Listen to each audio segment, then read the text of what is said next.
আসসালামু আলাইকুম, সবাই কেমন আছেন? চলে আসলাম নিউ আরেকটি ভিডিও। আজকে আমি রান্না করতেছি গরু মাংস। হাঁড়িতে পর্যাপ্ত পরিমাণ সরিষার তেল দিয়েছি, তার মধ্যে পেঁয়াজ কুচি দিয়ে এখন একটু ভেজে নিচ্ছি। আমি সরিষার তেল দিয়ে আজকে গরু মাংসটা রান্না করব।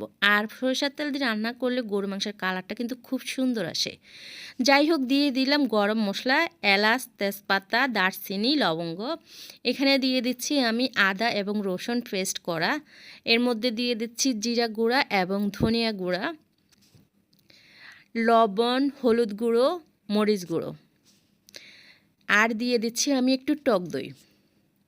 টক দইটা একটু ফ্রিজে ছিল, তাই বের করার পরে একটু পানি ছেড়ে দিয়েছিল। যাই হোক, এখন সব মশলাগুলো তেলের উপরে ভালো করে আমি কষিয়ে নেব। আর এই মশলাটা যতক্ষণ বেশি করে কষাবেন সময় নিয়ে, ততই কিন্তু মাংসের স্বাদটা দ্বিগুণ বেড়ে যাবে। কষানোর জন্য আমি এখানে একটু পানি ব্যবহার করলাম। এখন আমি ভালো করে সময় নিয়ে মশলাটা একটু কষিয়ে নিচ্ছি। তেলটা যখন চিটচিটে উপরে উঠে যাবে, কালারটা দেখবেন অনেক সুন্দর আসবে, তখনই কিন্তু মাংসটা দিয়ে দেবেন। যাই হোক, এখন আমি দিয়ে দেবো এর সাথে মাংস। তো এই যে এখানে আমি গরু মাংস, এখানে রানের মাংস এবং সিনার মাংস, চর্বি সব মিলিয়ে কিন্তু আমি নিয়েছি। আর মাংসের সাথে কিন্তু একটু চর্বি হলে ভালো হয়। অনেকে মনে করে যে চর্বি দিলে ভালো হবে না, চর্বিটা অনেকে ফেলেও দেয়, আবার আলাদা করেও রেখে দেয়। কিন্তু মাংসের সাথে একটু চর্বি দিলে খুব ভালো হয়, এবং মাংসের সাথে একটু একটু হাড় দিলেও আরও একটু বেশি ভালো হয়। তো আমার এখানে মিক্স করা সব কিছুই আছে। যাই হোক, এখন আমি মাংসটা ভালো করে কষিয়ে নেব। দিয়ে দিচ্ছি আমি একটা টমেটো। একটা টমেটোর একটু বেশি, 1.5টা টমেটোর মতো এখানে আছে।